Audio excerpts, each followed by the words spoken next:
ഒരു കോമഡി പറഞ്ഞുതരാം. ഈ അടുത്ത് എൻ്റെ ഒരു റിലേറ്റീവിൻ്റെ ആയിട്ട് സംസാരിക്കുന്നതിൻ്റെ ആൾ പറയാണ്, ആൾക്ക് വലിയൊരു പ്രശ്നമുണ്ട്. അപ്പോൾ ആൾ പറയാണ് ഇതൊക്കെ പടച്ചവൻ്റെ വിധിയാണോ എന്ന് പറഞ്ഞിട്ടോ. അപ്പോൾ ഞാൻ ചോദിച്ചു, ഇത് പടച്ചവൻ്റെ വിധിയാണെന്നുള്ളതിന് എന്താ നിങ്ങൾക്ക് ഇത്ര ഉറപ്പ്?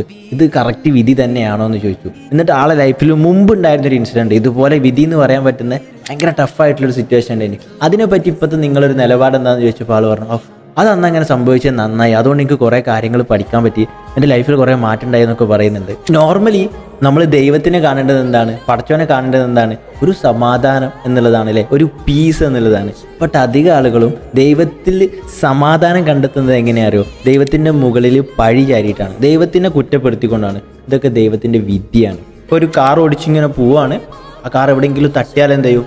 അത് ദൈവത്തിൻ്റെ വിധിയാണ്, പടച്ചവൻ്റെ വിധിയാണ്, പടച്ചവൻ അങ്ങനെ കണക്കാക്കിയതാന്ന് പറയും.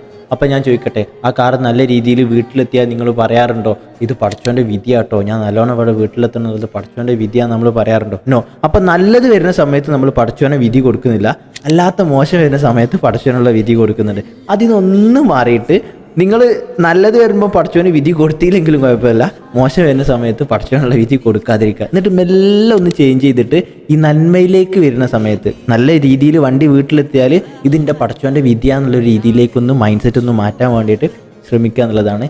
That's all for today. നാളെ മീറ്റ് ചെയ്യാം. Don't forget to